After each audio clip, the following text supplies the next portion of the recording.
ugu dambeyn maanta waxaan joognaa xaafadda Hodan. xaafadan waa xaafadii shanaad ee magaalada Dhuusamareeb, sidoo kale waa xaafadda ugu yar magaaladan ay leedahay. xaafadan muddo dhowr iyo toban sano ka hor maysan jirin. waa xaafaddii ugu dambeysay magaaladan lahayd. sida horey kugu sheegay waxay ka go'day xaafadda la yiraahdo Dayax. marka maanta waxaan rabnaa inaan ku soo gudagabeyno fiidiyogeena inaan wax badan ka ogaano xaafadan Hodan waxay uga duwan tahay xaafadihii kale aan hore u soo marnay ee afartii xaafadood hore u soo marnay. marka channelkan daawanaysiin waa Hajir Pro. hadda hore noola joogteen waxaan idin leenahay waa mahadsantiin. hadda nagu cusubtiin fadlan nagu soo bir hana naga hilmaamina inaad noo like garaysaan meel fogna aad gaarsiisaan fiidiyogan iyo fiidiyodeeni kale oo hore. xaafadan Hodan waxay uga duwan tahay xaafadaha kale ee magaalada. xaafadan waa xaafad weyn waxayna ku taalaa xagga koonfur galbeed ee magaalada. xaggaas xigta koonfur galbeed. hadda waxaan taaganahay erifka ugu shisheeyo xaafadda. waxaan rabnaa inaan xaafadda galno si aan wax badan uga ogaano. xaafadda runtii waxyaabaha ugu duwan tahay xaafadahaas kale waxaa ka mid ah waxaa ku yaalo madaxtooyada gobolka ku taalo. waxaa kaloo ku yaala garoonka weyn ee magaalada. waxaa kaloo ku yaalo wasaaradda waxbarashada. sidoo kale xaafadan waa xaafaddii ugu horeysay markii la aasaasay nasiib u yeelatay in ayadana laami hesho ama laami cusub laga dhisay. marka waxaan rabnaa wax badan inaan ka ogaano aan hore u sii galno. marka makaxeeya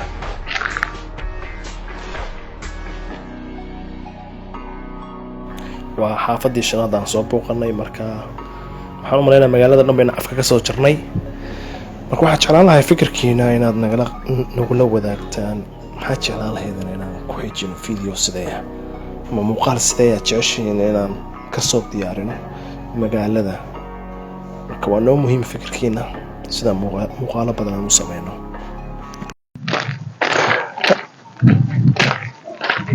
maadaama ay xaafadan ay tahay mid jadiida, marka xagga deegaanka waxaa u moodaa inay aad uga wanaagsan tahay meelaha kale magaalooyin xaafadihii kale hore u jiray. maxaa yeelay xaafadan dhinac walba ka cusub tahay.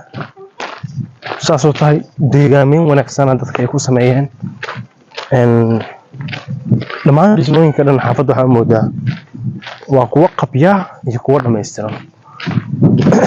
sidoo kale waxyaabahay nasiibku u leedahay waxaa kamid ah laba raadiyo magaalada leedahay. labadaas raadiyo mid kamid ah isla xaafadan Hodan oo ku yaala. hadeerna waa agmara maaqayna ujeedin anteenada. anteenadan waa anteeno raadiyo.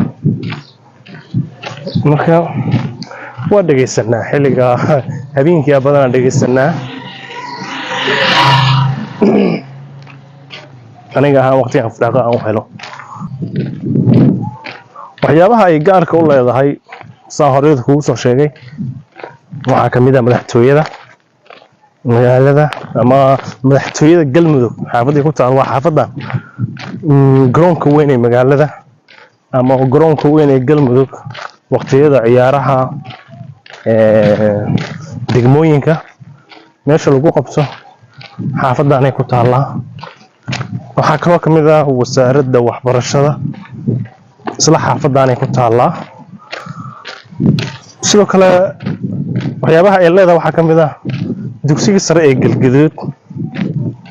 hadaad maqasheen waa dugsigii sare ugu horeeyay magaaladan lahayd. sidoo kale waxaa looga imaan jiray sidaa maqlay ilaa iyo beled weyn. dugsi weyn waayo 1977 la hirgeliyay.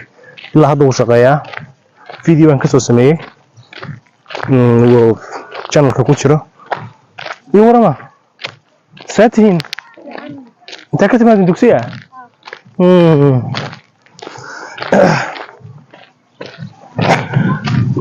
marka intaasoo dhan xaafadan ay gaar la tahay. xaafadan ay leedahay intaasoo dhan.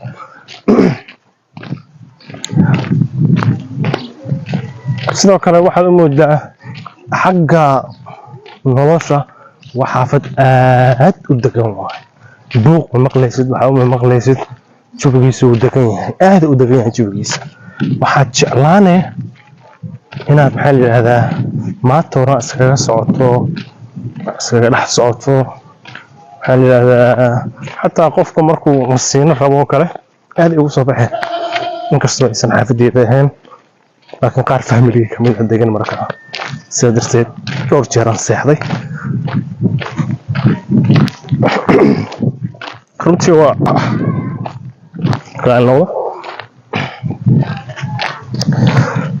runtii waa aniga ahaanteeda waa ka helay waa wax ku soo jiidanayo ah hadda waxaan joognaa xilliga waa wada koyto saacibar meelahaas gaarnimo waaye jawiga dhan wuu degan yahay leeraan caadi ahayn aqaadanay buuq male sawaxan male riyo yar yaroo meesha ka baca leh mooyeen inta kale waa dan hodan saan horey kugu sheegay waxaa la aasaasay muddo yar ka hor xaafadaha kale way ka cusub tahay waa xaafad runtii qaabkay u dhisan tahay ay ka duwan tahay xaafadihii hore maadaama ay cusub tahay xaafadihii horena ay ka cusub tahay marka mar walba qaab dhismeedkeeda uu ka duwanaana xaafadihii kale oo qadiimiga ahaa ay hore u jireen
يا صلاح ورش هودي ساعة ولا قادر تسوي ماشي ثم لا يحصل صح